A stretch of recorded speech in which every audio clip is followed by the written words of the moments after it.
A transmissão está começando. Todos os participantes estão no modo somente escuta. Bom dia a todos. Hoje estaremos realizando o primeiro evento Responde, tá? Esse evento a gente vai falar um pouquinho dessa questão que é a Lei Geral de Proteção de Dados, tá? A LGPD. Essa lei vem mudar algumas práticas de coleta e armazenamento de dados pessoais. E esse evento ele vai estar sendo gravado. Esse material que eu vou estar disponibilizando aqui para vocês na apresentação, eu já salvei ele está aqui na ferramenta, tá? Se caso vocês quiserem acompanhar, pode fazer o download, ele fica nessa aba de documentos, tá bom? Que aí fica um pouquinho mais fácil para vocês.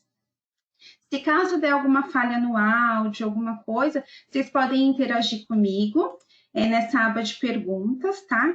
Como também, se durante a apresentação surgir alguma dúvida, vocês também podem já estar colocando que no final a gente separou um tempinho, né, para estar conversando com vocês sobre essas dúvidas, tá? Então, a consultoria vai falar um pouquinho dessa parte conceitual da lei e depois o time de produto, tá? O TOTS Varejo e Supermercado vai estar entrando para mostrar para vocês um pouco dessa parte de mudança sistemática, tá? Que a LGPD trouxe. Então, vamos lá.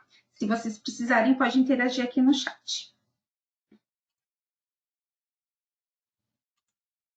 Eu vou me apresentar para vocês, tá? Para quem não me conhece, eu sou a Milena Greg. Eu fico na TOTS aqui em São Paulo, na Matriz. Eu faço parte do time da consultoria de segmentos. Eu estou na companhia desde janeiro de 2019.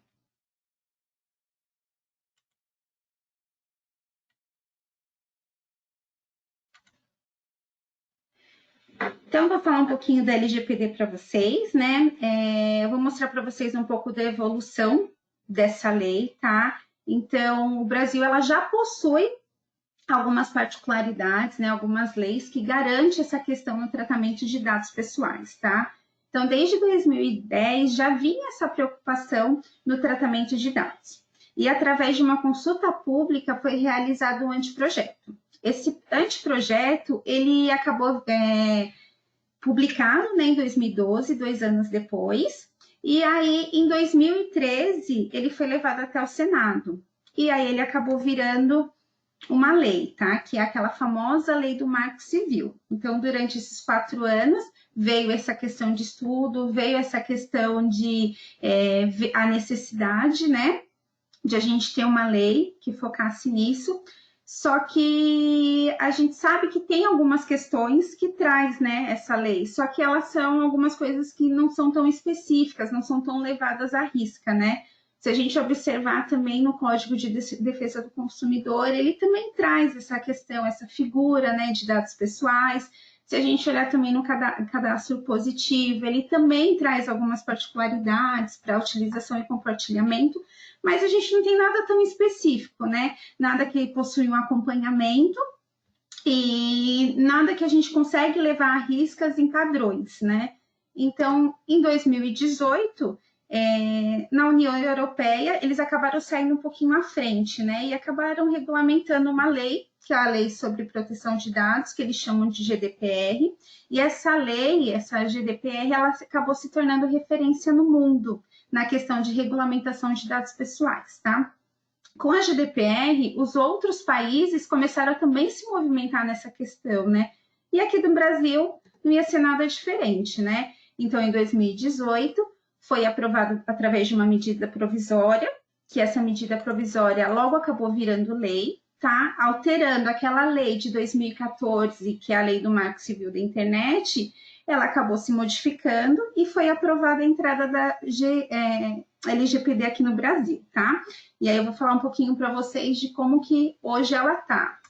Só que antes eu vou apresentar para vocês, como eu falei, a gente já tem alguns países que já começou a se movimentar, né? A gente tem alguns países que aderiram à GDPR e alguns países que acabaram lançando a sua própria lei de proteção de dados, que é o caso do Brasil. Então, aqui a gente vê o quê? Países que já estão fortemente adequados, tá? Que a GDPR já funciona, onde já tem suas sanções, já tem a sua agência nacional, onde já funciona até as suas multas, tá? A gente tem também aqueles países que estão se adequando à GDPR. outros que estão parcialmente. Temos aqueles que já lançaram a sua própria lei, né, que é o caso do Brasil, onde montou a sua Lei Geral de Proteção de Dados. E também temos aqueles países que não se adequaram a nenhum tema até o momento.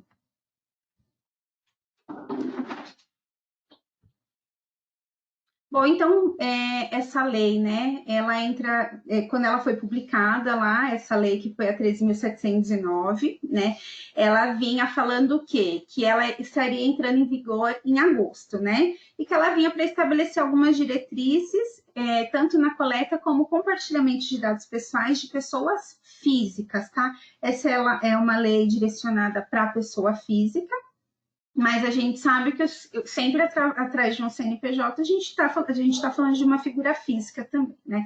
Então, dessa forma, a lei ela vem por mais proteção, tá? Algumas penalidades na falta do descumprimento dela. Assim como acontece lá na União Europeia, a LGPD ela vai forçar as empresas, né, a ter uma melhor questão na questão de proteção, né? Na questão de coleta das informações, né? Então, ela traz algumas definições que a gente vai acabar vendo um pouquinho mais para frente.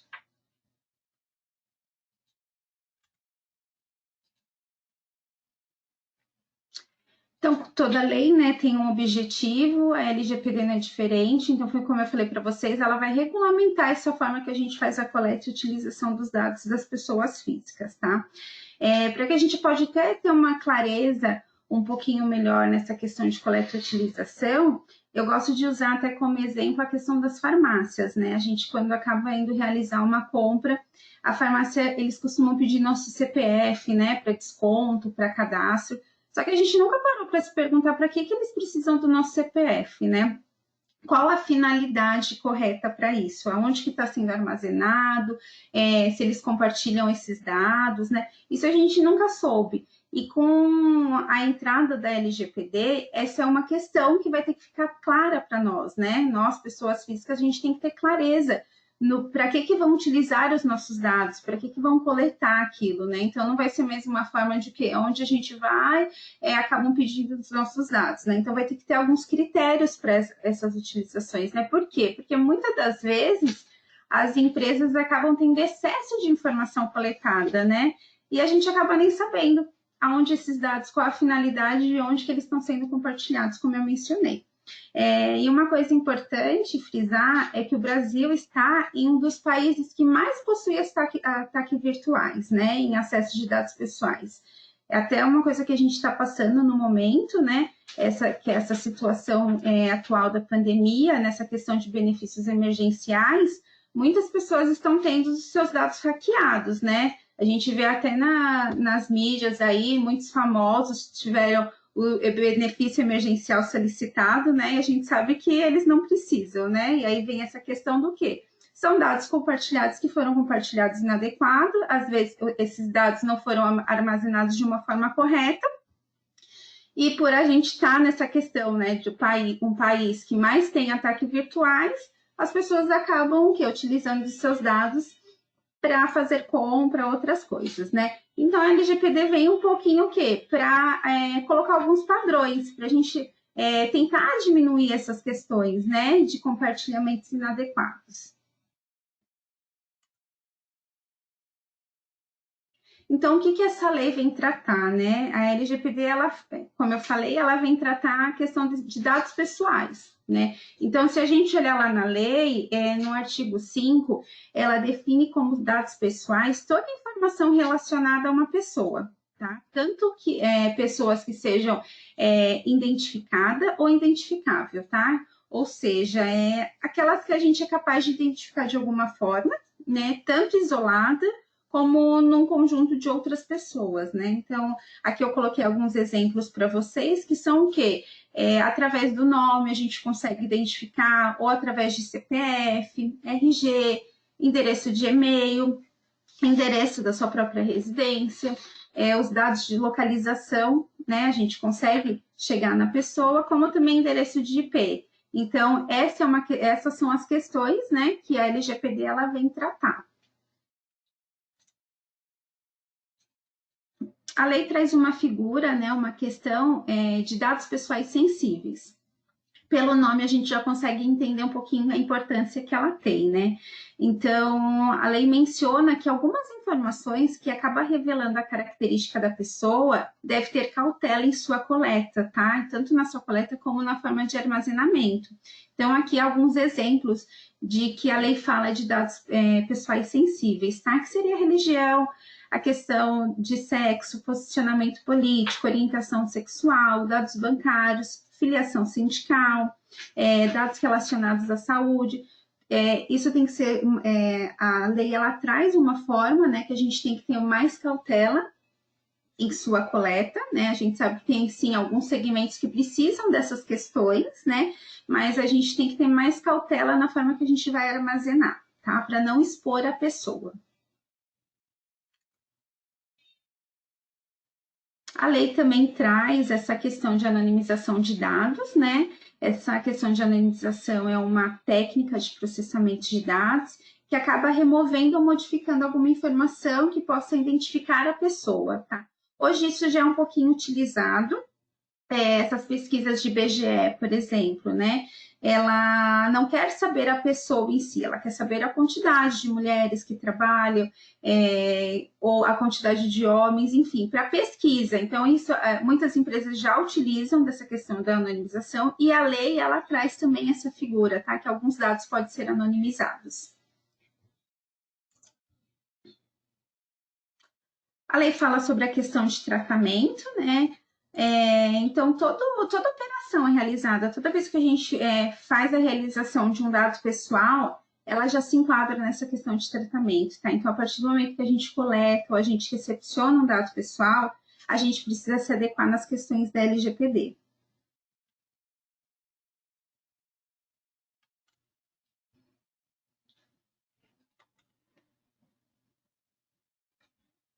A lei ela fala sobre algumas hipóteses de processamento, tá? Não que a partir do momento da entrada a gente não vai poder mais utilizar de dados pessoais, não é isso. A gente vai ter que ter um pensamento diferente, né?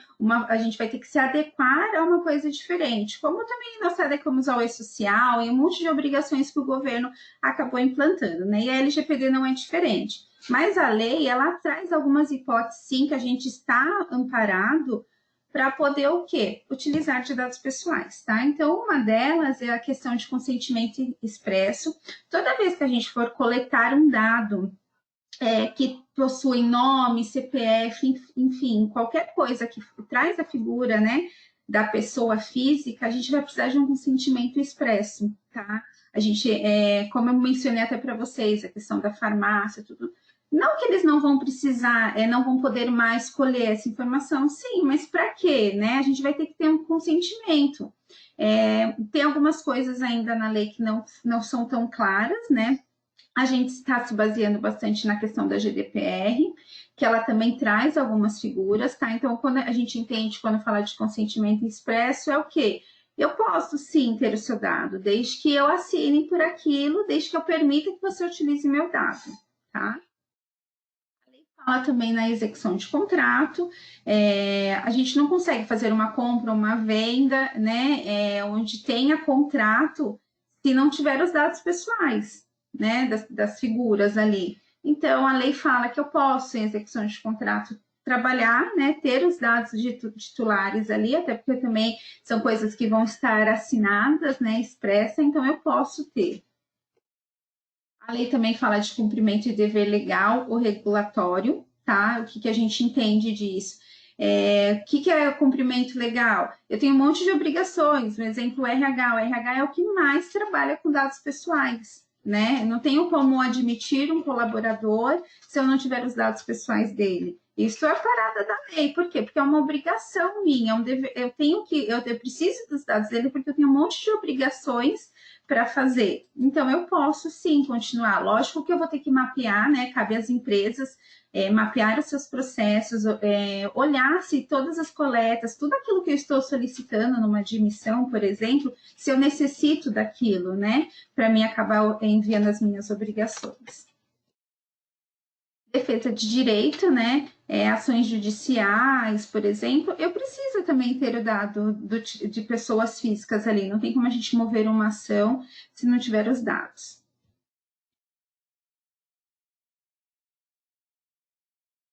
A lei também fala um pouquinho dessa questão de saúde e proteção à vida, né? Que a gente entende do que? Seguro de vida, tudo que envolve questão de saúde e proteção, eu posso trabalhar com isso, tá?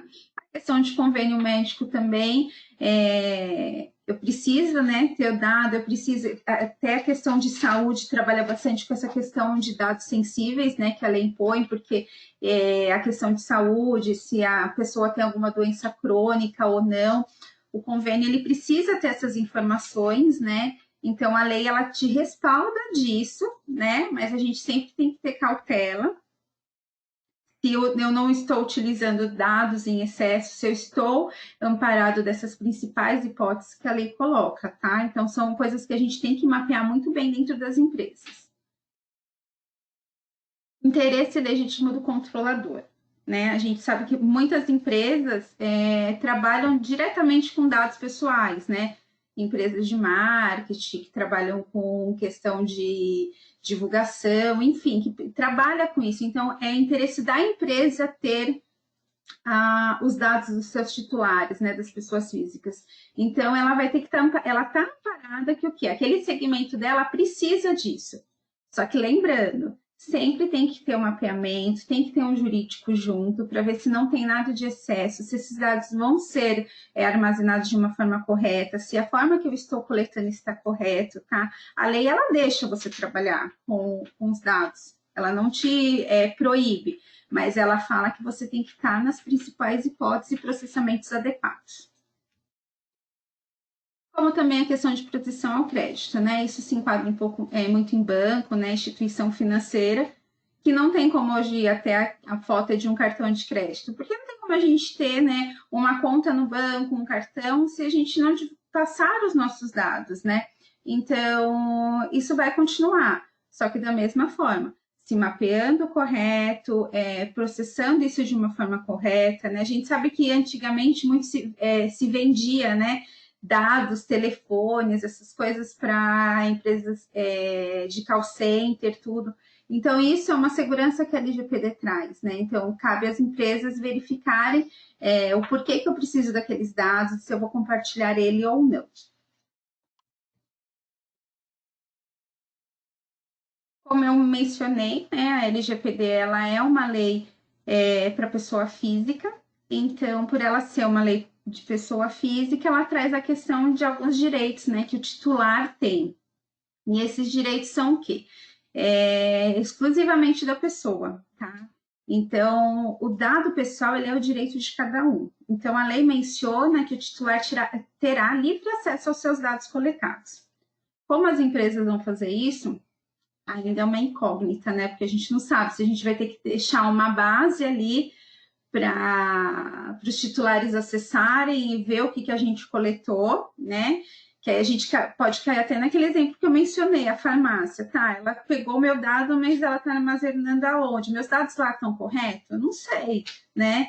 E a lei, ela traz essa questão, né? Que o titular, ele vai ter que ter acesso ao dado. Então, eu vou ter que ter acesso ao meu dado, né? Então, são algumas coisas ainda que a lei precisa ser definida um pouquinho mais claro, né? Ela também menciona que os titulares vão possuir o direito de restringir o tratamento de seus dados pessoais, por meio de recuso ou fornecimento de consentimento. Então, hoje eu posso ir lá e falar para você, não, eu autorizo você a ter os meus dados, mas amanhã eu posso falar, não, eu não quero mais que você tenha os meus dados, né? Como eu posso falar assim, ok, você quer compartilhar os meus dados, eu te permito ter os meus dados, mas eu não permito que você compartilhe os meus dados, tá? Como também ele traz essa questão do quê? Da eliminação total. Uma hora eu te dou, né, a permissão de você trabalhar com os meus dados, mas depois eu vejo que não é mais necessário e eu peço a eliminação total dos seus dados, tá? Isso é uma coisa que está até bastante em discussão, né, em alguns grupos, assim, da questão de RH. Eu sempre trago também essa questão um pouquinho de RH, porque foi como eu falei, é o departamento que mais trabalha com dados pessoais, né? Então, um exemplo que a gente até vem conversando em grupos é o quê? Tá, eu tenho um funcionário, eu admiti ele, eu precisei daqueles dados, depois eu demiti. Ele pode virar para mim e falar assim, olha, eu não quero mais que você tenha os meus dados em sua base. Se a gente for olhar a lei por cima, a gente entende, tá bom, eu vou lá deletar. Só que eu tenho outras leis que me respaldam, assim, que eu preciso ter aquele dado. Até porque eu tenho obrigações, né, mandar durante aquele ano, eu tenho obrigações que eu tenho que mandar no próximo ano e que tem que ter os dados daquele colaborador. Então, muitas coisas, a gente tem outras leis também que respaldam a gente na questão do que, não, eu preciso sim ter aquele dado e eu não posso eliminar. Mesma coisa se a gente trazer para o universo de vocês, que são o universo de varejo, né?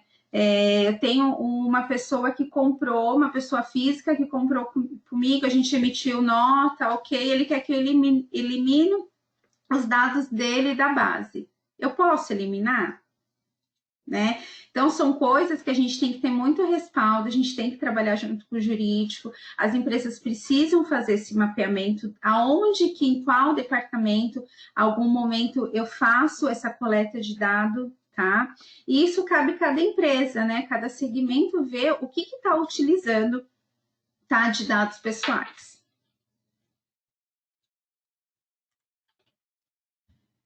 Ela traz mais alguns direitos, né? Que é aquela questão também de discriminação dos seus dados, que aí a gente também cai naquela questão um pouquinho de dados sensíveis, né? Que é questão de raça, né? Que é cor, a gente tem que tomar cuidado nessa questão de compartilhamento, porque você pode inibir, né? O titular de alguma forma. Também tem a questão da revogação de consentimento, foi o que eu falei para vocês, né? Que eu posso ir lá, dar o consentimento e depois eu revogar. A questão da oposição, eu deixei você cuidar dos meus dados, mas aí eu descobri que você compartilhou adequadamente e eu posso fazer uma oposição sobre isso, tá? Então, assim, uma coisa que a gente tem que deixar claro aqui é o quê? Sempre tem que ter uma clareza, né? Tem que ter uma explicação de como que a gente está utilizando esses dados, né? O porquê que a gente está coletando. A gente não pode agora só falar, eu preciso para um cadastro, para um desconto, não. A gente vai precisar o quê? Estudar melhor a forma que a gente está coletando e utilizando esses dados. A lei, ela traz 3 figuras, né? Essas 3 figuras são pontos focais que as empresas vão ter, né? Então, para a gente ter tudo isso que eu falei, a gente ver o direito dos titulares, a gente vê essa questão de mapeamento dentro das empresas, né?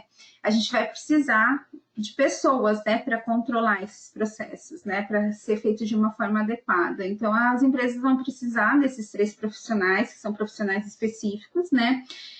Uma é a figura do controlador, que é um profissional que vai tomar as decisões sobre os tratamentos de dados, né? Então, quando eu falo, vai mapear tudo, cabe ao controlador verificar, né? Controlar aonde que está tendo dado pessoal, onde não está. E abaixo do controlador a gente tem aquele operador, né? Aquele que vai ser responsável por aplicar aquelas decisões sobre o tratamento de dados, né? Tratar aquele dado que está sendo coletado. E a gente também tem a figura do encarregado, que na GDPR é o DPO, né? Esse que vai fazer o intermédio entre o controlador e o proprietário dos dados. E também a agência, né, do governo que vai fiscalizar, que é a ANPD. Então, isso fica a critério do encarregado. Hoje a gente já tem, né, pessoas, principalmente o encarregado, no mercado você já encontra especialistas, né, nesse processo de LGPD, que consegue fazer, né, essa forma de mapeamento dentro das empresas, consegue ajudar as empresas nessa nova lei que vai entrando. Então, a gente já tem bastante profissionais que estão focados nessa questão de LGPD. Aqui, para quem não conhece, né, a responsabilidade de cada figura, eu estou deixando aqui para vocês, tá? quem é cada um, qual a responsabilidade legal e qual a responsabilidade solidária de cada um, tá? Então, essa equipe, ela vai ser responsável, né, por atender todas as solicitações, todos os assuntos, né, tanto de usuário quanto da agência nacional, tá? O ideal, como eu falei, o profissional, ele tem um pouco de conhecimento sobre legislação, tá? Ter algumas boas práticas de proteção de dados, tá? E além de acompanhar esse processo, né, do início, desde as separações de documento que as empresas têm que fazer, até o momento final da entrada, né? Então, é legal que quando as empresas começarem, para quem não começou, já pensar, começar também com essas figuras, né? Para ter já uma pessoa que entenda do assunto e fazer todos os mapeamentos adequados.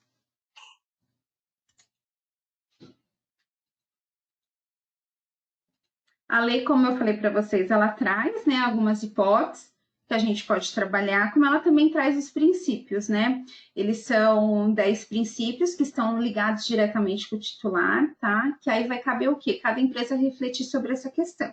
Como eu falei, cabe cada empresa verificar todos os seus processos, né?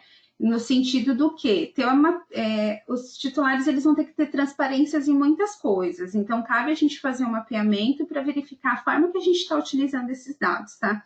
Então, quais são esses princípios, né? O titular, como eu mencionei já lá atrás, ele vai ter que ter livre acesso aos seus dados, né? Qual é a qualidade? Ele vai ter que entender qual a qualidade que você está tendo na hora de coletar, né? O dado dele, a clareza, a relevância daquilo, né? Uma coisa que a lei traz é a questão de atualização dos dados. Às vezes os dados estão desatualizados, então por isso que o titular vai ter que ter acesso a base de dados para saber se aquele dado dele está atualizado ou não, né? E de acordo com a necessidade, né? Para o cumprimento e finalidade daquele tratamento. Então, vai caber o quê? As empresas se adequarem também a esses 10 princípios que estão amparados para o titular, tá? Falar um pouquinho sobre a Agência Nacional, né, de Proteção de Dados. Ela foi criado junto com a lei, tá? Então, assim, lá em 2018, o Brasil passou oficialmente a contar, né, com um órgão técnico especializado. Esse órgão, ele que vai aplicar, né, aquelas sanções pesadas que a LGPD traz. Vai caber a essa agência nacional fiscalizar todo esse processo, verificar se as empresas estão se adequando, né, aos princípios, aos direitos dos titulares, né? Elas que vão fazer toda aquela questão de formalizar os processos, porque hoje, se a gente olhar, a lei está ali, mas a gente não tem algumas definições, né? Ainda a gente não tem algumas diretrizes, né? De como a gente vai coletar, de como a gente vai armazenar. Hoje a gente se baseia muito na GDPR, né? Mas a gente acredita que sim, que a NPD vai trazer um pouco mais de transparência também para as empresas, né? Então, essa NPD, ela vai ser uma comissão que vai ser composta por 23 representantes, né? Se a gente olhar em algumas mídias, a gente já tem alguns nomes que já foram divulgados, né? Que já estão nessa questão de estudo, só que oficialmente ela não foi ainda, né, divulgada. Então, a gente trabalha com hipóteses, a gente sabe, né, que eles estão se movimentando, a gente acredita que não houve essa divulgação oficial ainda por conta do cenário que a gente vive no momento, né, mas a gente sabe sim, a gente não tem os 23, mas a gente já tem alguns nomes lá. E a gente acredita que eles vão vir para trazer uma melhor clareza, talvez vão definir até alguns outros processos, né, que vai deixar um pouco mais claro para a gente.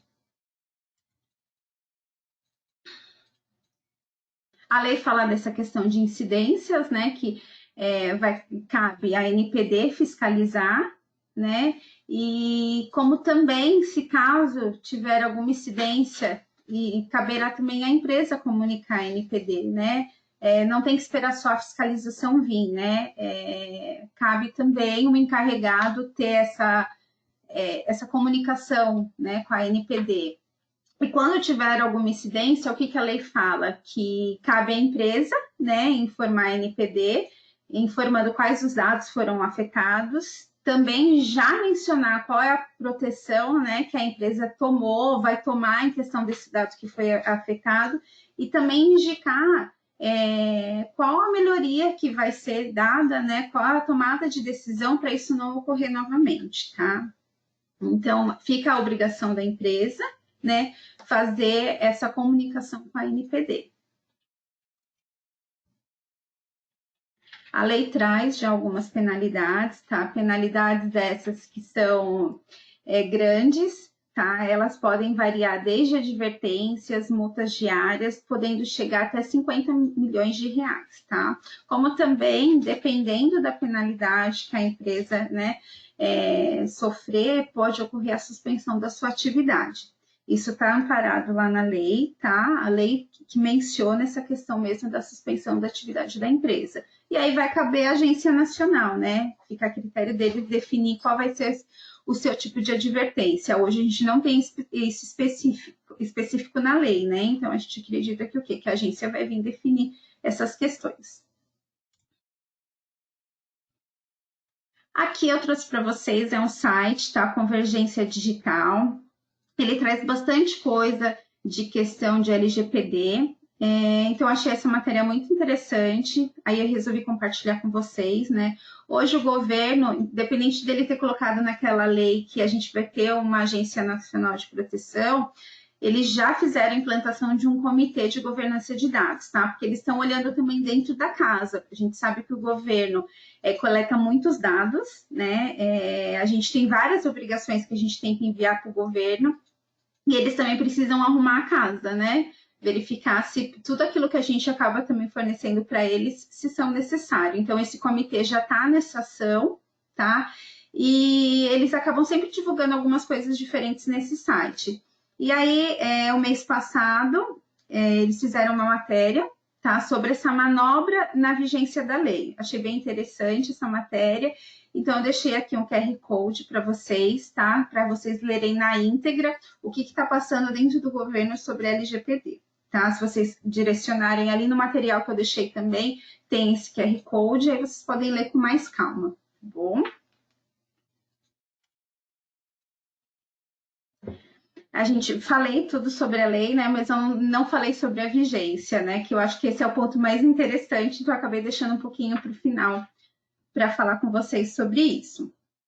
Então, essa questão, né? Afinal, quando que entra a LGPD?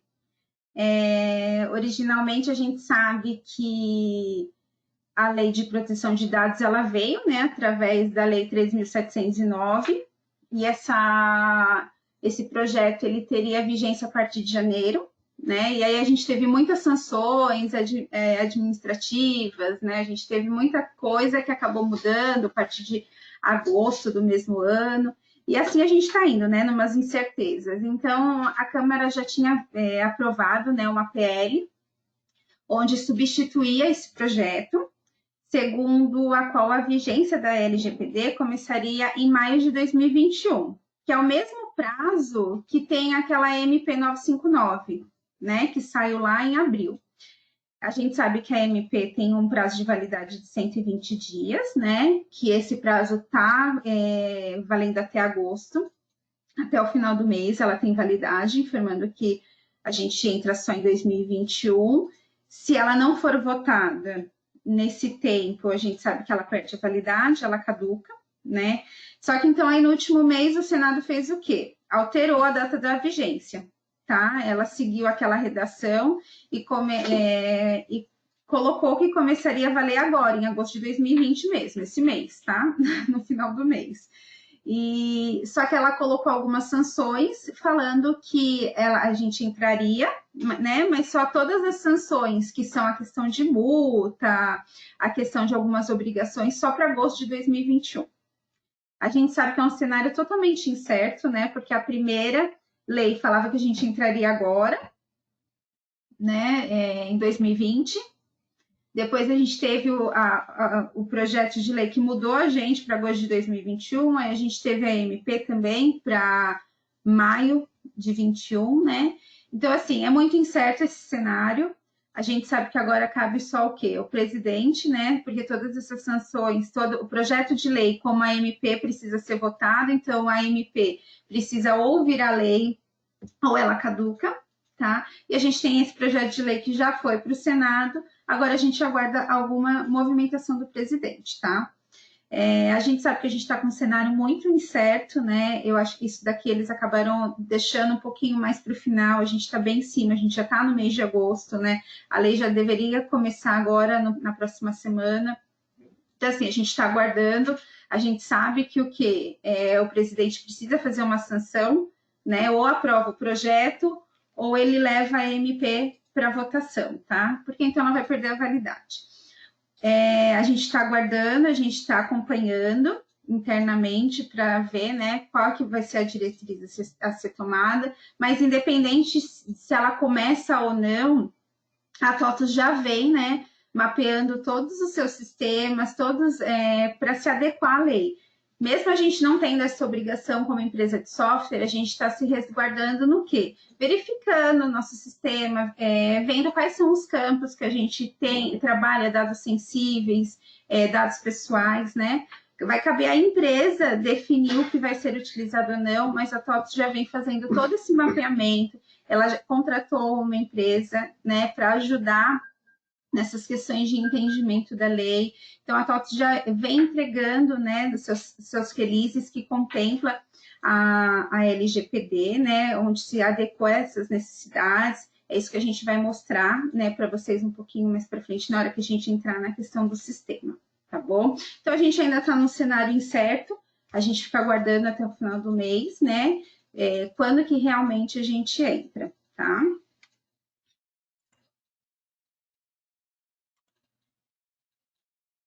Aqui estou deixando para vocês, né? São todos os eventos que a gente vai estar falando um pouquinho de LGPD. Eles são sobre outros segmentos, mas eu estou deixando aqui para vocês, caso haja interesse, tá bom?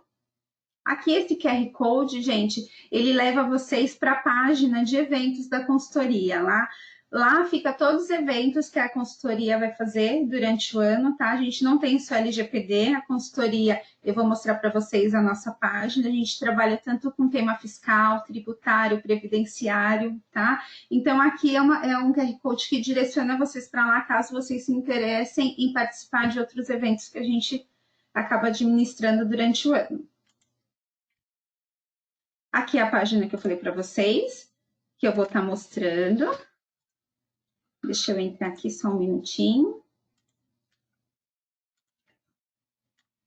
Vou mostrar para vocês como que vocês acessam essa página e têm acesso a todas as documentações que a consultoria trabalha.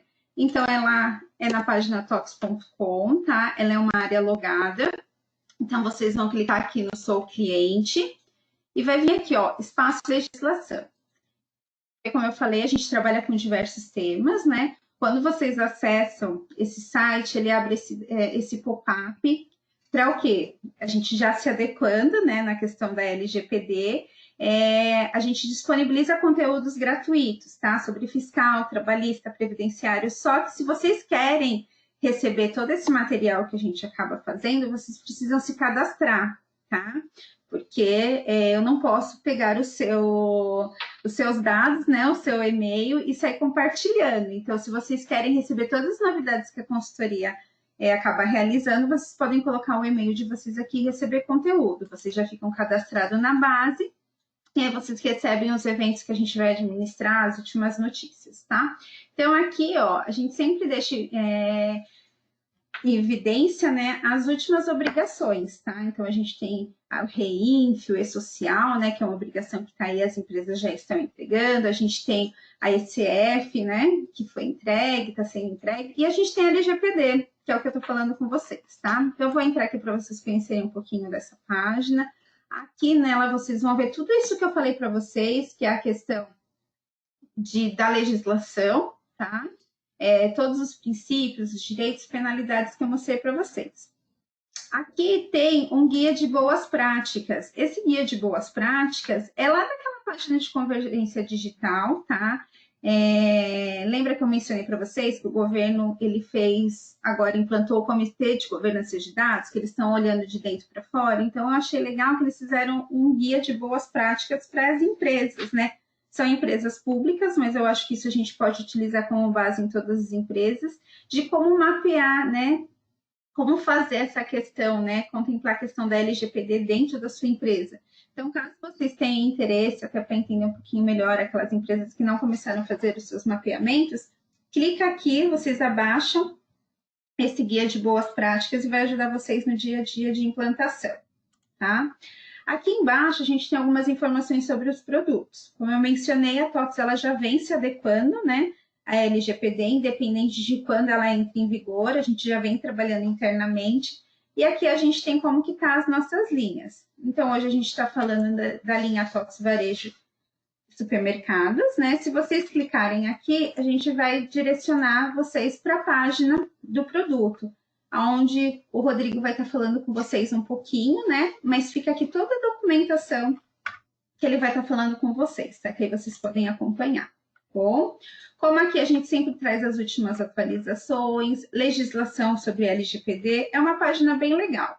Fica aqui para vocês, tá? Lá no PPT tem o endereço de e-mail, caso vocês queiram conhecer melhor a página, tem bastante conteúdo interessante, tá bom? Eu acho que o que eu tinha para falar para vocês é isso, tá?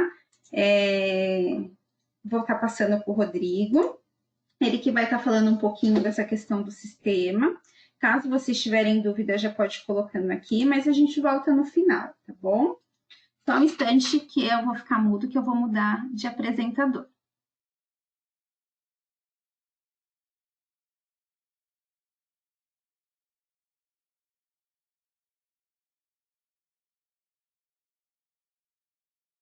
Beleza, pessoal? Bom dia a todos.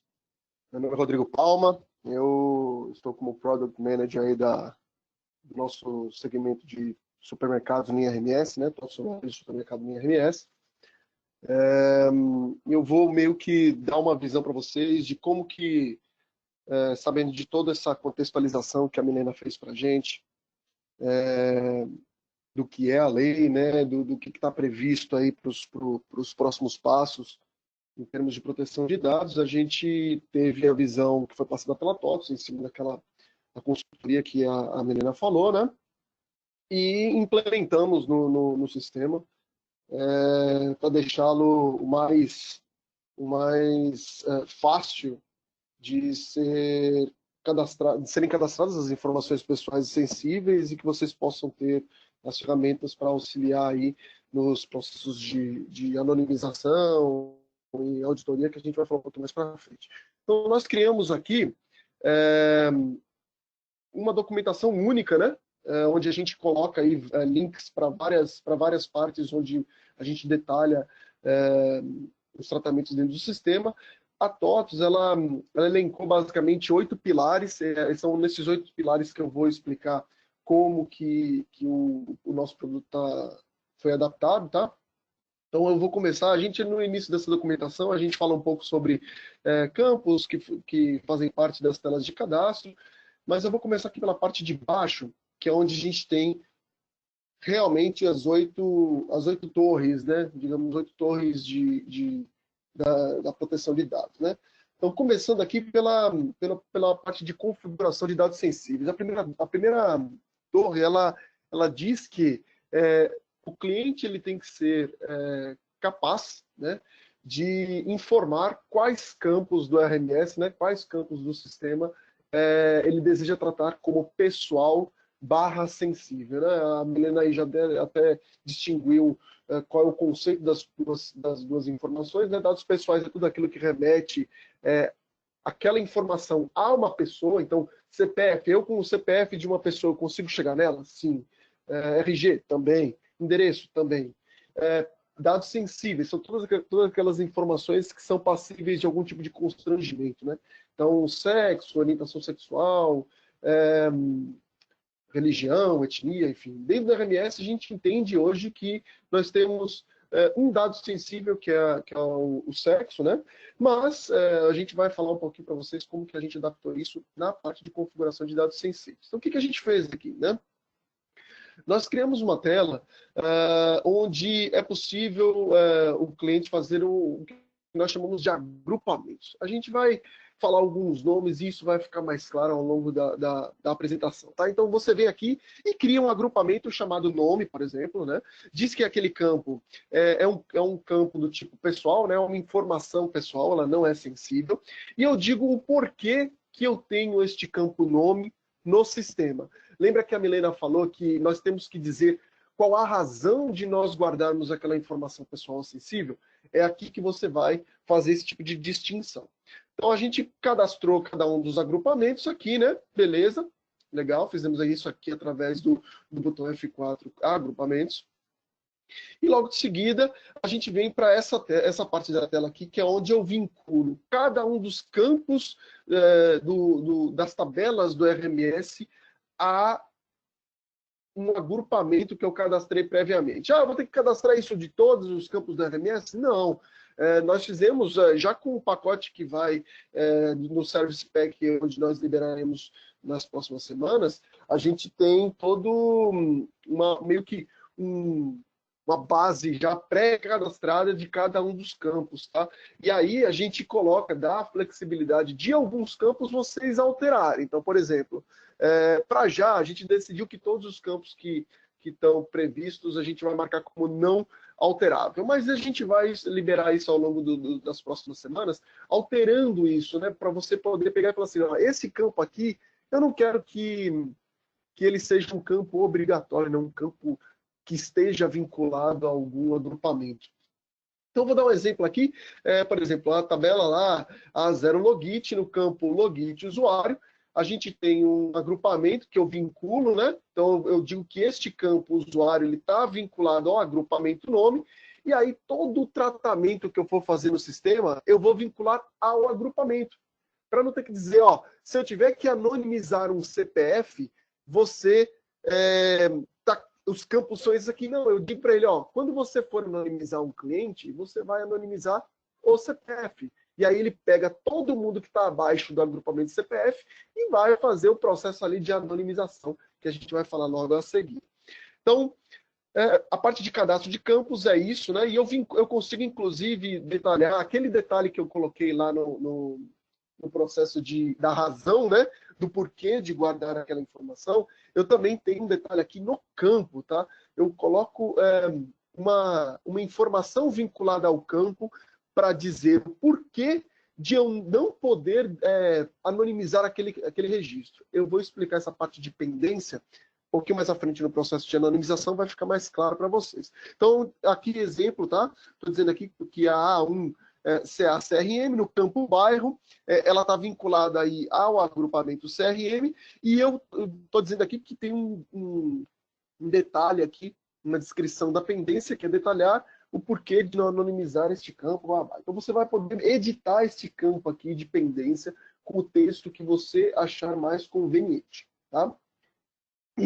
Beleza.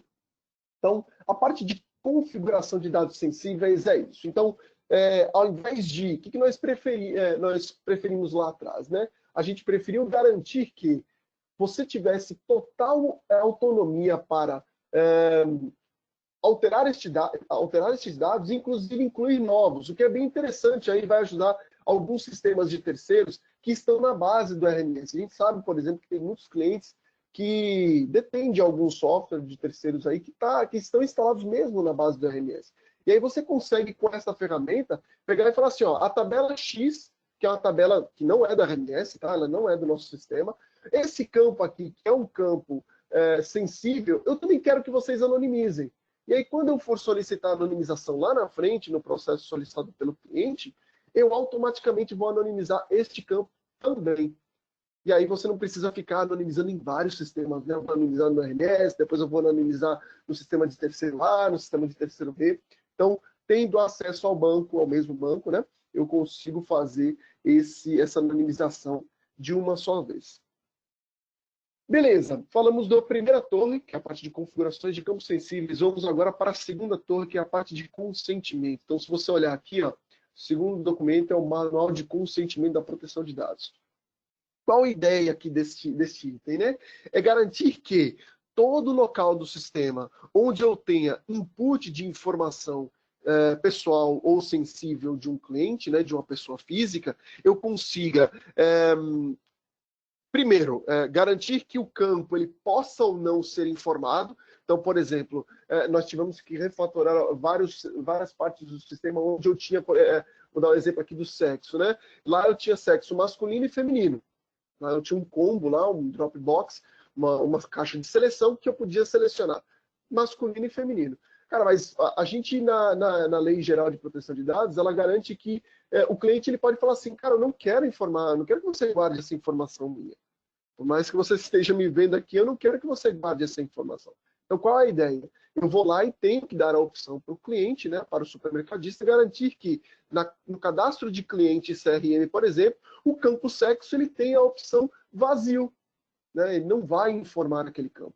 Então, a gente teve que fazer isso com todos os campos passíveis de serem colocados ali como informação pessoal sensível. E, após o cliente preencher todos esses dados, né, quando ele vai salvar a informação, nós somos obrigados aí a mostrar para vocês um relatório, né, de consentimento. E esse relatório de consentimento é interessante porque você consegue imprimi-lo, pedir para o cliente assinar, né, uma vez que ele vai ter que dar essa autorização para vocês poderem guardar aquela informação, né? Então, aí, não sei se vocês estão dando para ver, deixa eu dar até clicar aqui para maximizar. Se vocês perceberem, tá vendo que eu tenho aqui nome do cliente, portador do CPF, número tal, permito às empresas abaixo guardar as minhas informações pessoais e sensíveis a seguir. Aqui a gente lista todas as empresas que estão vinculadas ao sistema RMS, uma vez que o dado é compartilhado, né, entre todas elas.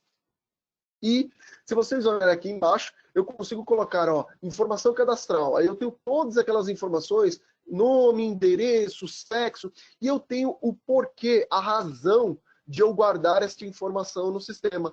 Lembra que a gente cadastrou isso lá nos agrupamentos? Aquela informação vem para cá. E aí eu consigo dizer, por exemplo, que CPF eu guardo para emitir uma nota conjugada, para poder fazer uma ação de CRM, né, envolver ele em alguma campanha, enfim, algum desconto especial ali para uma categoria. Então, eu consigo fazer esse tipo de parametrização no sistema, tá? Beleza, então, impresso aqui o consentimento, né? O sistema, ele, antes de fazer o cadastro do cliente, ele pede para anexar esse consentimento. Então, o processo ideal aqui é que vocês imprimam este documento, né, na frente do cliente, dê o documento para o cliente poder assinar. Ele assinando, você vem aqui, digitaliza, obviamente, esse documento, clica aqui em anexar consentimento e anexa ao sistema o consentimento que o cliente está dando ali para você poder ter a guarda das informações. Beleza? Aí a gente até fala aqui que naquele campo lá de cima, a utilização aqui do agrupamento é aquele campo que vai lá para o consentimento, né? Que vai para o relatório que vai ser impresso. Beleza. E isso nós fizemos para todos os locais, como eu disse, né? Todos os locais onde tem cadastro de cliente, cadastro de informação pessoal. Onde que isso está envolvido? Está envolvido, obviamente, lá no Vendas Assistidas, quando a gente vai cadastrar informação pessoal ou sensível, né, do cliente, lá no próprio CRM, onde eu tenho o cadastro do cliente, no cadastro de tipos, onde eu tenho informação pessoal quando é pessoa física, e no cadastro de cliente varejo, obviamente, que é onde tem a base para todos os clientes aí, pessoa física dentro do sistema, né? Então, todos os locais foram contemplados. Beleza, esse foi a segunda torre, né? Vamos partir para a terceira torre, que em teoria, para a LGPD, é a torre mais impactante, né? Que é o processo de anonimização. O que é anonimização? Anonimização é um processo que foi dado o nome aí, provavelmente vem lá do inglês, né? De desfigurar uma informação que estava previamente vinculada a uma pessoa física, né? Então, digamos, CPF remete à pessoa física? Remete. Uma vez que eu tenho o CPF do Rodrigo Palma, eu consigo chegar no Rodrigo Palma.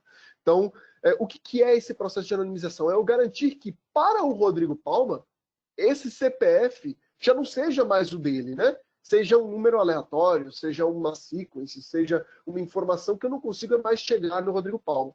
CPF é único? Não, eu tenho todos eles, né? CPF, o nome, endereço, enfim, tudo aquilo que eu e a Milena já detalhamos. Então, vamos mostrar aqui como é que ficou esse processo de anonimização, né?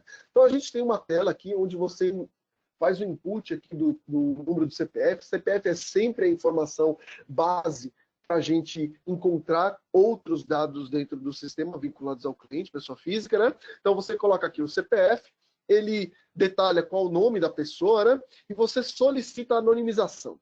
Cara, aqui é a parte fundamental do core da proteção de dados, né? É quando eu faço a solicitação, eu tenho essa grid aqui, né? Essa grade aqui embaixo, onde eu detalho quais são as pendências vinculadas àquele cliente. A Milena, até ela questionou, né? Ela falou na apresentação dela que você pode guardar algumas informações do cliente, mesmo que sem autorização dele, após a solicitação, né? Por uma razão legal, né? Então, vamos dar um exemplo aqui da nota conjugada, né? Quando o cliente pede, eu preciso de uma nota conjugada vinculada a este cupom. Eu vou lá, faço a nota conjugada para ele, emito a nota NFE para ele, dou para ele o documento, ele vai para casa. Se amanhã ele decidir vir ao supermercado e solicitar a anonimização dele por completo, aqui neste campo de pendências vai aparecer assim, ô cliente, você não pode ter o teu dado de CPF anonimizado, uma vez que você ontem, referente ao cupom XYZ, você pediu para a gente emitir uma nota conjugada. Então, por essa razão de uma regra de legislação, né, você tem autorização a manter uma informação a fim de postergar, né, de pegar essa informação e levar para alguma regra, alguma lei que você tenha que entregar, né? Então, esse campo de pendência ele vem para isso. E o interessante desse campo de pendência é que a gente, tal como os campos que a gente falou lá atrás, a gente vai mandar para vocês uma prévia de 3, 4 pendências que a gente sabe que existem, né? Então, por exemplo, na questão do CPF, com a nota conjugada foi uma delas, mas a gente deixou isso totalmente aberto para que vocês possam cadastrar. E como que isso vai estar, tá? Deixa eu até demonstrar aqui, essa imagem ela ficou bem interessante. Essa tela aqui é a tela de cadastro de pendência, onde você vai receber aqui já algumas, né, pré-cadastradas, e você também vai poder cadastrar novas pendências. E essa nova pendência, ela faz uma consulta no banco de dados da forma como você quiser. Então, imagina que amanhã você implanta um processo dentro do teu sistema que você quer garantir que este processo segure uma informação de um cliente.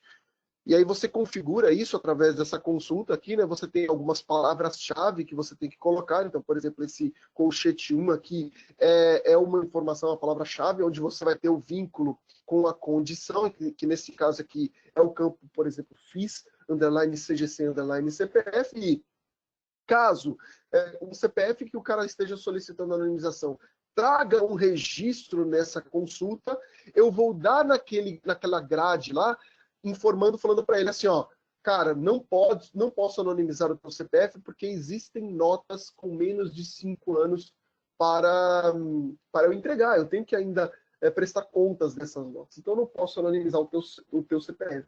E aí, o CPF é um dos exemplos, né? Pode ter vários. A gente sabe, por exemplo, que muitos clientes que usam CRM e que o cliente faz lá, compra, sei lá, na caderneta eletrônica, né? Uma modalidade lá do CRM.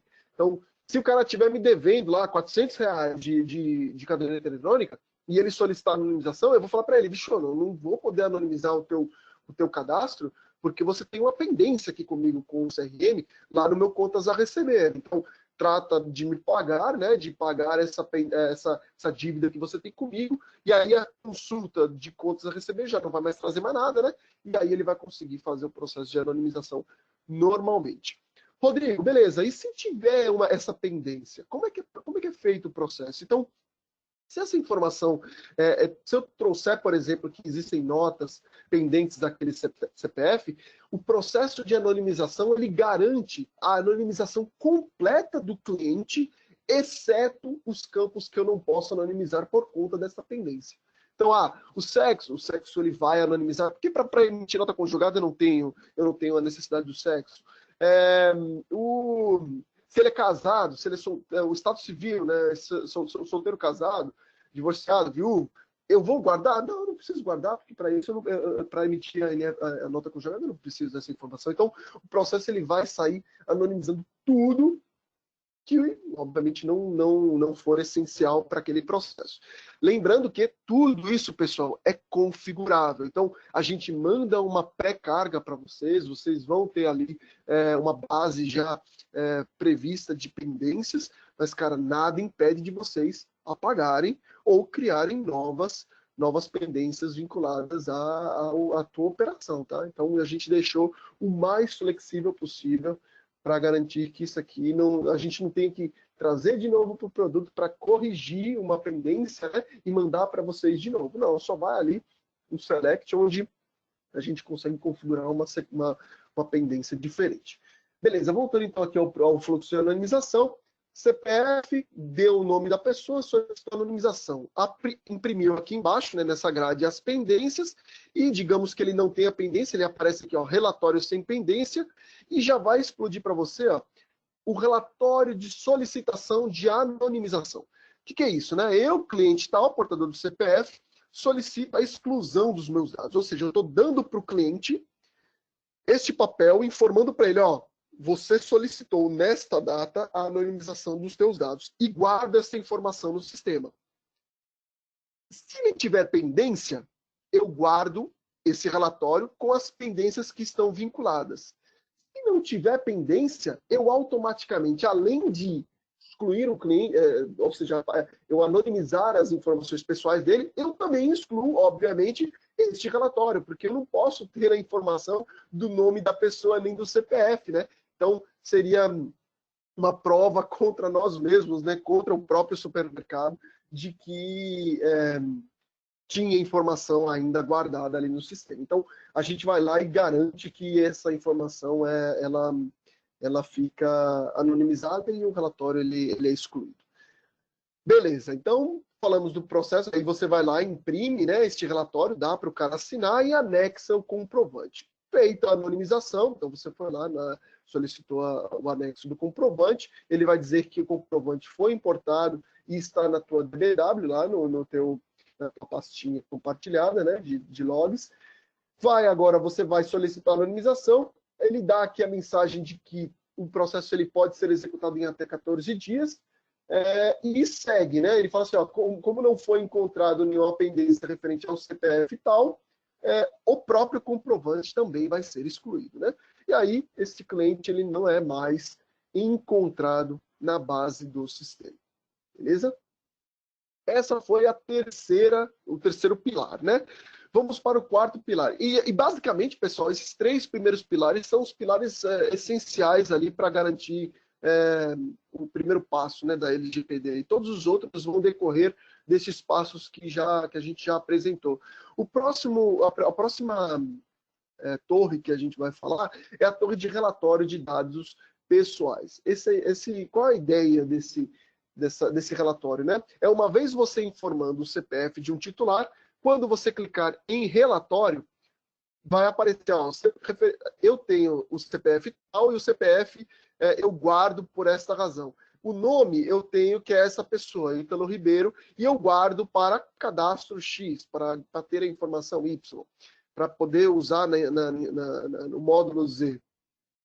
Contato, eu tenho a informação do contato, tenho o número do telefone do cara e tenho o porquê que eu guardo aquela informação. Ou seja, eu listo aqui nesse relatório todos os dados que eu tenho, juntamente com o dado. Então, eu digo que eu tenho o nome, e o nome que eu tenho é esse. Eu digo que eu tenho o sexo, e o sexo que eu tenho é esse.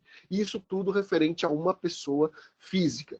E aí, obviamente, este campo aqui de relatórios de dados titular, ele vai usar como referência aquele cadastro de agrupamentos que a gente falou lá na frente, lá no início, dizendo aqui qual o tipo, né, se ele é sensível ou pessoal. Beleza? Então, aqui, basicamente, é um processo que a gente criou para caso o cliente vá ao supermercado e fale assim, supermercado, eu preciso que você me dê todas as informações que você tem acerca da minha pessoa. Você vai lá, digita aqui o CPF, imprime o relatório e dá para o cliente. Ó, tá aqui tudo que eu tenho referente a você. Beleza? Legal. A próxima torre que nós temos é a torre de auditoria. Qual é a ideia da torre de auditoria, né? É eu conseguir detalhar para o cliente, né, para a pessoa física, quais foram as pessoas que tiveram acesso de inclusão, alteração ou exclusão de alguma informação pessoal ou sensível. Então, uma vez que você foi lá e digitou o CPF da pessoa, eu vou dizer aqui qual é o nome da pessoa, você vai poder filtrar por um período, tá? E uma vez você filtrando por período, se você também não quiser filtrar por período, você não coloca nada, clica aqui em relatório e ele detalha, ó, o teu e-mail foi alterado de B para C. E o teu isso no dia, né, 8/4, às 10h30. Porém, ele foi alterado também no dia 9/4, da informação Y para a informação Z. E eu consigo detalhar qual foi o usuário que teve acesso àquela tua informação, né? E como que nós garantimos isso, né, dentro da RMS? Lembra lá do nosso cadastro de agrupamentos? A gente tem um campo aqui auditável. Ou seja, se este campo estiver como auditável igual a sim, eu vou guardar todas as alterações que são feitas naquele campo, naquele grupo inteiro, tá, pessoal? E aí não só naquele grupo, só no grupo, né? Eu vou pegar todos os campos que estão naquele grupo. Então, todas as alterações elas são mapeadas em cima, né, o histórico guardado ali em cima deste campo auditável. Beleza. A gente colocou aqui também um adendo referente a logs, tá? O log do RMS ele é um log criptografado, né? Então, o log da aplicação é um log criptografado, ele vai continuar sendo criptografado. No caso do log de banco de dados, nós também agora criptografamos ele para garantir que, se lá dentro do log eu tiver alguma informação pessoal sensível exposta, essa informação não vai estar visível a qualquer pessoa que pegar aquele log, né? Então a gente garantiu isso, que só a TOTUS, né, tenha acesso aos logs de sistema para olhar e verificar se tem alguma informação ali, e garantir que essa informação não possa ser vazada, né? Que o objetivo primordial aí da LGPD é garantir que os dados estejam com as pessoas que foram autorizadas, né, a deter a posse daquele dado. Beleza, auditoria e log basicamente é essa torre, né? A próxima torre que a gente vai falar é a torre de sugestões para segurança, algumas sugestões que a gente dá, principalmente com relação à parte de banco de dados. Visão geral que a gente tem aqui, né? Seguem aqui algumas sugestões que a gente dá para os nossos clientes para garantir a melhor segurança, né? A gente dá algumas sugestões, principalmente com relação ao banco, informando assim, cara, você não... O dono lá, o pessoal da TI do supermercado, tem que dar acesso escrito às pessoas que podem ter acesso ao banco de dados, né? Então, usuário e senha do banco não podem ser informações que são divulgadas para outros setores, porque você corre risco de essa informação vazar, essa pessoa ter acesso ao teu banco de dados e aí, obviamente, fazer o que quiser, né? Pegar dados que são pessoais e publicá-los, enfim, usar de maneiras criminosas, né? Então, a gente recomenda que o supermercado tenha essa informação de usuário e senha do banco de dados somente para pessoas que são detentoras ali da segurança, né, da informação. Também colocamos aqui, referente à parte de comunicação entre o Oracle, né, tem um script ali, uma comunicação através de SSL, tem a documentação aqui, vocês vão poder olhar e ver como é que configura. Outra possibilidade que a gente dá é do cliente marcar, tem até uma opção lá no sistema operacional, onde eu informo, eu quero que esse disco rígido ele seja criptografado.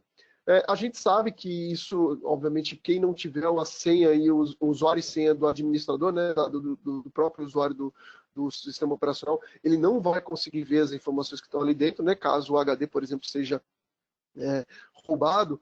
Porém, né,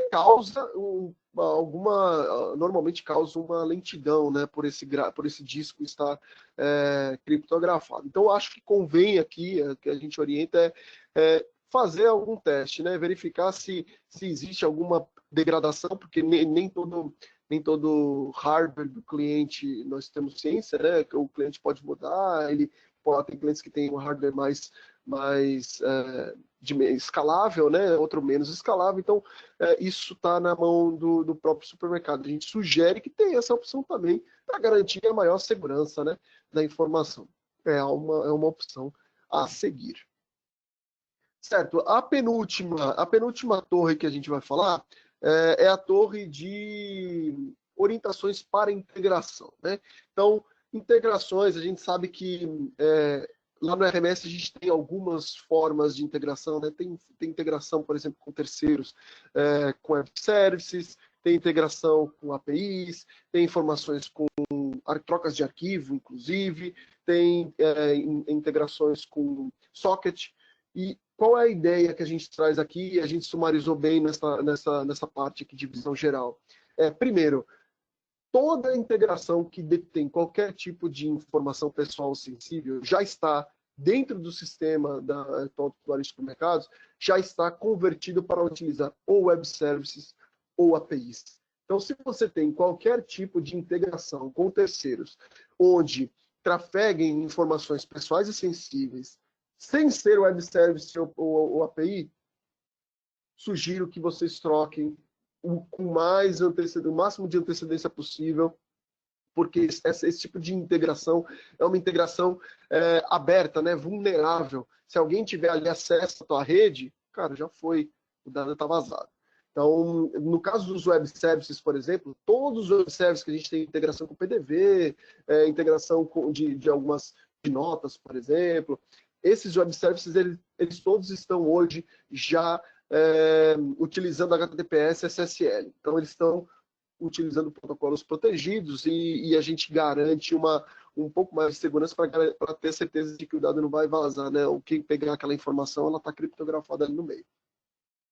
E no caso das APIs, nós temos a proteção tanto do SSL com HTTPS, como utilizando token.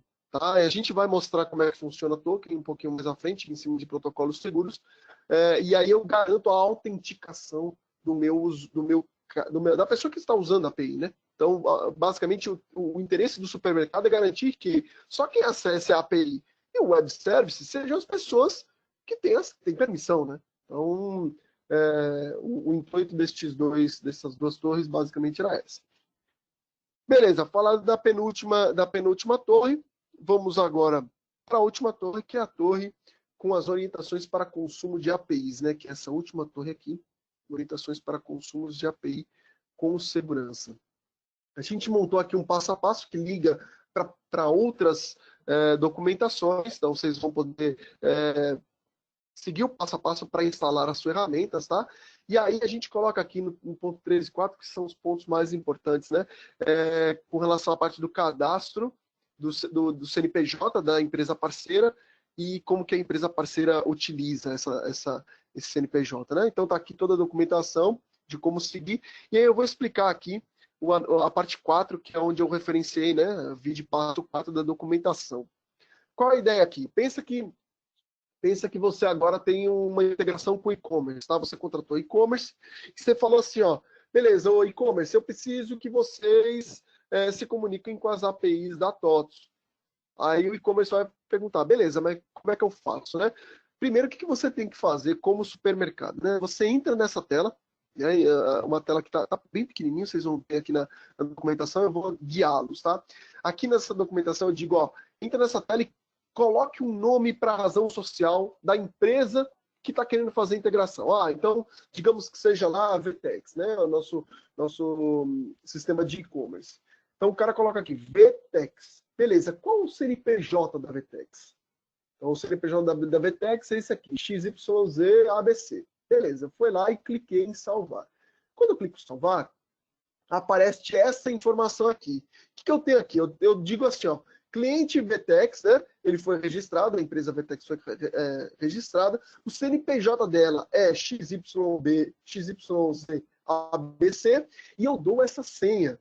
É muito importante, pessoal, que vocês printem essa parte aqui e enviem isso para a empresa terceira. Por quê? Isso vai ficar mais claro para vocês, tá? Essas duas informações, eles vão usar para serem autenticados na API, né? Então, passou isso aqui para a VTEX, beleza? Aí a gente mostra aqui um exemplo de consumo da API, tá? Eu vou mostrar aqui um exemplo onde, até a gente coloca aqui, né, exemplo de requisição com token inválido. Digamos que o cara não tenha passado o token. Chamou aqui a nossa API, né, com Product Changes, clicou aqui em executar. Olha só que interessante, ele dá o erro 401. O erro 401 é o erro unauthorized, que não foi autorizado. Essa pessoa não está autorizada a usar a minha API. Qual a ideia? Se o cara tiver aquelas duas informações que a gente passou para ele, né, essas duas aqui, CNPJ e CPF, ele consegue fazer uma requisição a API sign-in, né, a API aqui de autenticação, que é uma API que também está na documentação aí para vocês, passando o CNPJ, que foi passado para ele, junto com a senha, que também foi passada para ele naquela imagem que eu mostrei para vocês. Quando ele clica em execute aqui, ou seja, quando o cara, o terceiro, que no caso é a VTEX, chamar essa API passando essas duas informações, percebam que ele tem aqui um access token. Este token, ele é intransferível.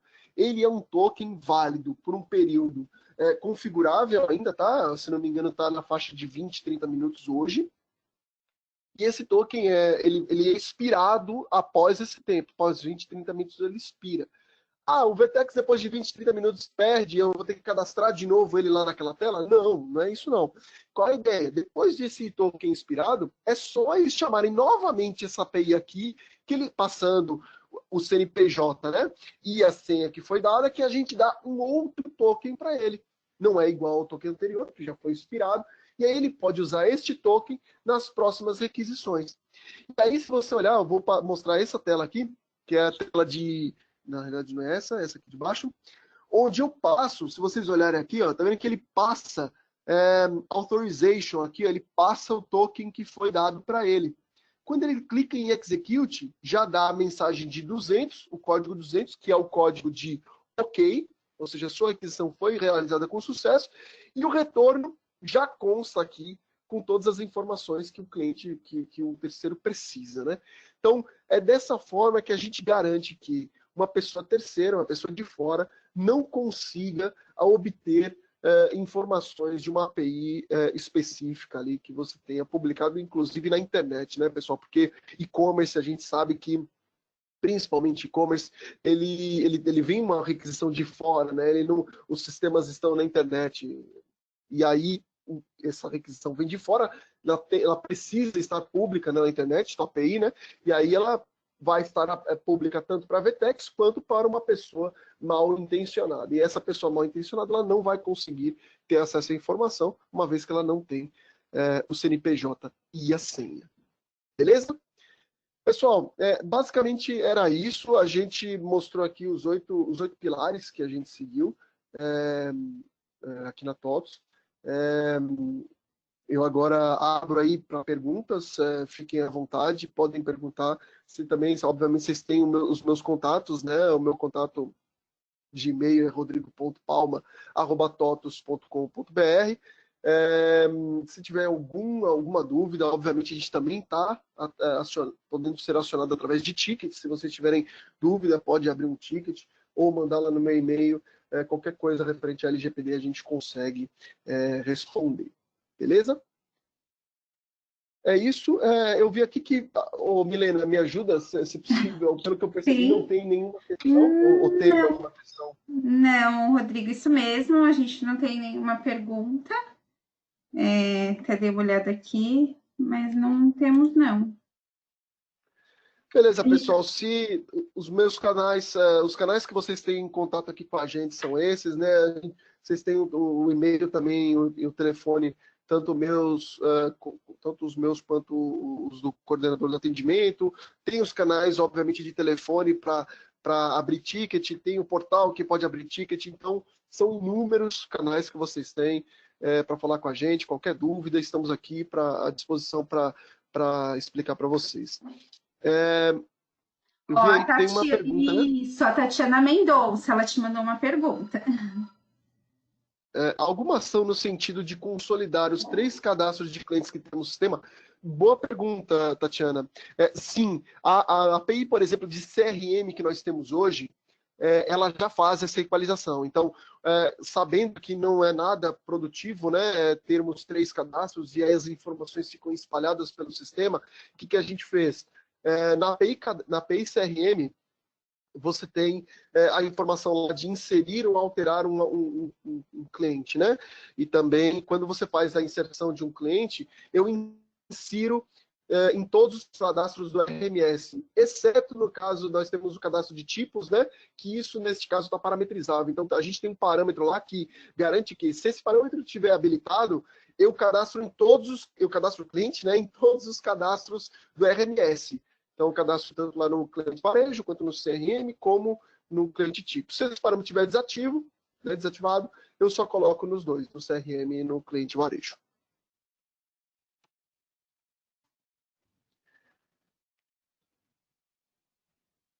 A gente tem do Tony Como também. Opa! Deixa eu pegar aqui. Qual a versão do RMS que irá ter essas informações? Vão estar nas 2 versões vigentes, né? Então, tanto 23 quanto 27, a 23 ela fica vigente até setembro, né? Final de setembro, e 27 que fica vigente até março. Obviamente, a gente está seguindo na linha do mais forte na linha do 27, né? Uma vez que a 23 vai estar ali um mês depois da vigência prevista, né? Porque ainda tem possibilidade de adiamento, né? Para tratar. Beleza? Outra pergunta. Esta API de CRM para inclusão de cliente, posso solicitar de que forma? Via chamado? Boa pergunta, foi a Tatiana também, né? Boa pergunta, Tati. A gente está fazendo o seguinte, todas as nossas aplicações web, a gente está colocando agora links no próprio TDN, né? Então, hoje você tem lá o TDN da Release 23 SP ou da Release 27 SP, né? Então, nós colocamos, a primeira etapa que nós fizemos foi com o conector NFE, a gente agora semanalmente coloca o link novo ali do conector, e a gente criou uma pasta também, se vocês deixam eu mostrar aqui para vocês, deixa eu ver se eu consigo entrar aqui.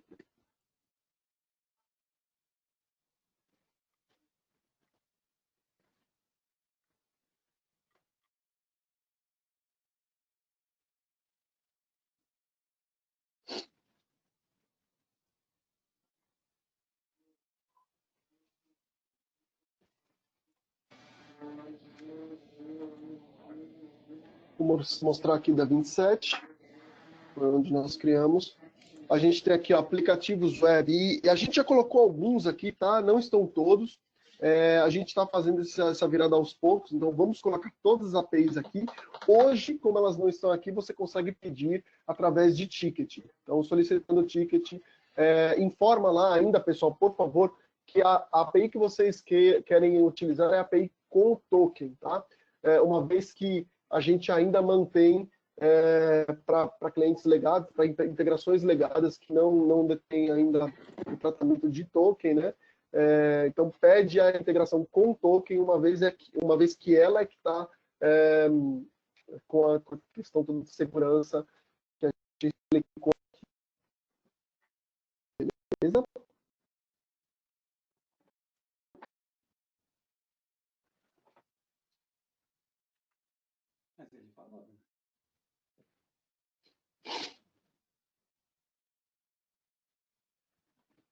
Pessoal, também vocês não precisam se pressionar com relação a perguntas. A gente tem todos esses canais, vamos estar também por lá sem problema, tá? Eu não sei se cortou aqui para mim a pergunta. Acho que teve uma pergunta antes do Saitó, teve outra aqui. A PAI de Change Product, não sei se a Tatiana quis colocar, não entendi a pergunta, Tatiana, se puder refazer aí. Depois vamos ver aqui do Saitó, ela colocou assim, beleza, Rodrigo, aqui é o Saitó. Bom dia, Saitó, tá bom? Conversamos depois do e-commerce. Estamos aqui fazendo as adequações de um novo processo pela BSM William está conosco implantando. Beleza, beleza, acertou. E aí, a sugestão é que todos os clientes que tenham integrações com terceiros já migrem para essa solução de token, tá, pessoal? Porque é nela que tem realmente a garantia da segurança ali, que a informação não vá se perder, tá? Não vai ficar exposta para outras pessoas. Deixa eu ver se mais alguém... Opa, peraí, tem mais uma pergunta aqui. Temos API para cadastro e alteração dos produtos? Sim. Todas as APIs que nós fizemos, todas, elas estão com token, tá, pessoal? A gente decidiu colocar token em todas aquelas que têm informação de LMS, não só tem informação informação pessoal ou sensível, né? Então, a API CAD, por exemplo, que é a API que tem cadastro e alteração. A alteração do produto, não, tá? A alteração do produto, a gente ainda tem a integração do Web Service do PDV, que tem a parte de integração de produtos. Alguns clientes usam o Web Service de integração de PDV para ver as alterações de produtos. Mas a gente tem... Interessante essa pergunta, que remete a outro pacote que a gente também tem, que é interessante a gente falar aqui. Existe uma API nossa chamada SGI, que é Sistema de Gestão de Integrações, tá? O que a gente guarda nessa... O que é essa API? Qual é o intuito dela? A gente criou, em alguns campos do RMS, em algumas tabelas do RMS, algumas triggers para garantir que, uma vez o dado alterado, eu só coloco um registro em uma tabela chamada SGI underline atualiza, onde lá eu tenho assim, ó, dizendo, por exemplo, produto tal teve alteração de preço. Eu não falo qual é o preço atual, eu só digo que o produto teve alteração de preço. E aí, essa tabela ela não é de produto, tá? Ela é uma tabela genérica. Você tem total condição de colocar nessa tabela qualquer informação. Hoje a gente tem, se não me engano, 3 ou 4 informações que estão mapeadas. Informações de, por exemplo, descrição, peso, altura e tudo mais, são informações gerais do produto, né? Preço dos produtos também já está indo para essa tabela. E essa API consome, e eu vou já explicar o que tem nessa API. Que mais? Estoque, a gente sabe que quando há uma alteração de estoque, seja lá porque deu entrada numa mercadoria, ou seja porque saiu mercadoria com venda, com transferência, enfim, essa informação também guarda nessa tabela SG atualiza. E deixa eu me lembrar de mais alguma: estoque, preço, informações cadastrais, e se não me engano tem mais uma. E aí, qual é o intuito da API, tá? O intuito da API é ter uma forma de você perguntar, ou seja, algum sistema terceiro perguntar para essa API e falar assim, beleza, API, tem alguma alteração que foi feita? E aí, por exemplo, digamos que houve uma alteração de preço, né? Essa API vai falar assim, o sistema terceiro teve uma alteração de preço. E aí ele consegue chamar a API de preço, né? A API que no caso é a API PDV, onde eu consigo pegar o preço e o estoque do produto. Aí ele pega, aí tem outra informação. Outra informação que foi alterada foi informação de descrição. Ele consegue chamar a API CAD buscando a informação mais atual. Então, essa API de SGI, ela vem com o intuito de dizer para sistemas de terceiros o que foi alterado em um período de tempo. E aí, obviamente, que esse sistema terceiro, uma vez que ele consumiu aquela informação, ele consegue chamar a API de novo, falando assim, a informação de peso ou de preço que você falou para mim que tinha sido alterada, eu já consumi. E aí essa informação já não aparece mais. Se tiver uma outra alteração de estoque, novamente o e-commerce ou o sistema de terceiro consegue vir aqui e buscar. Tem novas informações que foram alteradas? E assim sucessivamente. Então, essa API é interessante para garantir que todas as alterações, não só de produtos da pessoa, qualquer coisa, pode ser colocada nessa tabela, inclusive qualquer informação. A gente tem a informação que foi, o tipo da informação que foi alterada, né? Então, por exemplo, produto, eu digo lá que é um produto, e eu digo qual foi a informação que foi alterada. Preço, descrição, peso, enfim, estoque, e assim sucessivamente. Não sei se eu respondi aí a Tatiana, mais ou menos isso. Se tiver alguma outra dúvida, aí a gente também responde. De novo, aqui eu vi, temos API para cadastro e alteração de produtos. Sim, foi isso que a gente conversou. As APIs para a VTEX já estão disponíveis. Na realidade, a VTEX ela usa as APIs da RMS, tá? É, todas essas APIs estão disponíveis e a VTEX consegue consumi-las, né? Pelo que eu me lembre, ainda estava utilizando a versão sem token, tá? Então, é mais uma razão para a gente pedir aí, reforçar essa necessidade de converter essa integração para token, certo? Beleza, vamos ver a próxima aqui. Banco a banco, como está prevista a integração? Boa pergunta, a gente até mencionou aqui, deixa eu até colocar aqui com as orientações de segurança, aqui. As ferramentas de integração banco a banco, também elas devem ter já a necessidade diminuída, principalmente na operação de vocês. A remessa vai descontinuar banco a banco? Eu não posso descontinuar banco a banco, porque todo o meu sistema usa o sistema das interfaces de integração, né, com terceiros. Nós não recomendamos mais, né, utilizar essa integração. Por quê? Porque nela constam informações sensíveis, né, pessoais ali. Então, a gente sabe, por exemplo, que quando o cliente se identifica lá no PDV com o CPF, essa informação vem para a gente via banco a banco através das integrações que a gente tem. Então, a sugestão é, cara, por conta da LGPD, estritamente da LGPD, evita ir pela integração banco a banco, já usa a nossa integração web service que nós temos com os PDVs, que nela as informações estão seguras lá através da SSL. Tá bom? Então, só reforçando, a gente não vai descontinuar, até porque eu não posso descontinuar, tá, pessoal?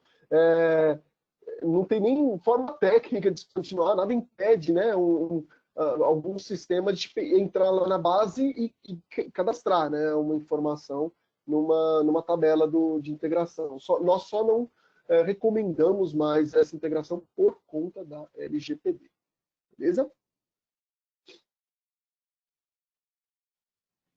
Estava me referindo à API de produtos para substituir o Vabo Item. Então, a API CAD, ela devolve alguns campos, tá? Eu vou ser sincero com vocês que não tem nem próximo da totalidade dos campos do Vabo Item, que é a consulta de produtos, né? Mas nós estamos trabalhando para aumentar, né? Aí a interface é essa, é a CAD, né? A API de cadastro. E caso não tenha algum campo que vocês precisem, por favor, nos informem que a gente coloca na integração também. Tá? A gente disponibilizou para já aquilo que era essencial, principalmente por conta da pandemia, né, pessoal? Que acelerou aí alguns processos de transformação digital nos nossos clientes e muitos deles acabaram entrando para a onda do e-commerce, né? E para a onda do e-commerce você precisa ter uma API de integração. Então a gente criou as APIs de integração, colocamos nelas estritamente as informações que são essenciais para essas operações de e-commerce. Se vocês entendem que precisam de outras, fala com a gente, abre um ticket aí que a gente adiciona.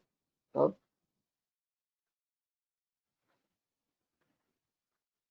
Beleza. As documentações de todas as APIs estão disponíveis no Swagger? Sim. Nós temos, vamos lá, 4 APIs, que é a API CAD, PDV, CRM e VEM, que são aquelas que são mais utilizadas para integração com e-commerce.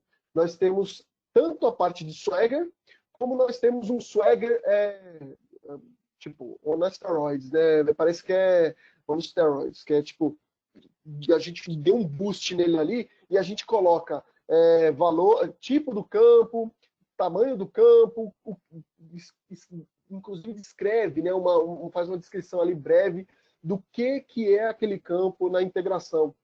Para essas 4 APIs, a gente isso. Para as demais, continuam com o Swagger. Então, você consegue ver a documentação prevista da API sem esse detalhe, né? Tipo, campo, vai ter um campo lá, vou dar um exemplo, tá? Campo código cliente. Na API vem, eu tenho dizendo, este campo é o código do cliente CRM, com X posições. Nas outras APIs, que não sejam essas 4, eu vou ter dizendo lá, código cliente. Tá? E aí, para já, é a documentação que nós temos, e estamos incrementando também para todas as APIs terem o mesmo perfil de documentação. Mas, assim, os nomes estão bem intuitivos, a gente evitou colocar regra de negócio em um campo que não tenha documentação, e se tiver, por favor, a gente pode também mexer, vocês nos informem que a gente atualiza lá para vocês. A integração banco a banco poderia ser criptografada para garantir a segurança? Poderia, só que seria uma criptografia que nós teríamos que ter com todos os fornecedores de banco, né? De PDV. Então, no caso, por exemplo, vamos falar de integração PDV, né? Nós temos, sei lá, mais de 20 PDVs integrando com o nosso PDV padrão. Teria que ser uma criptografia segura ao ponto de garantir para todos, né? Porque eu não posso ter uma criptografia para cada PDV, senão já não é mais PDV padrão, né? Existe um risco aí que é o seguinte: se por alguma razão, como são... Para pensar, pessoal, a gente criou aquela tela essa tela aqui para criar o sistema de terceiro. Por quê?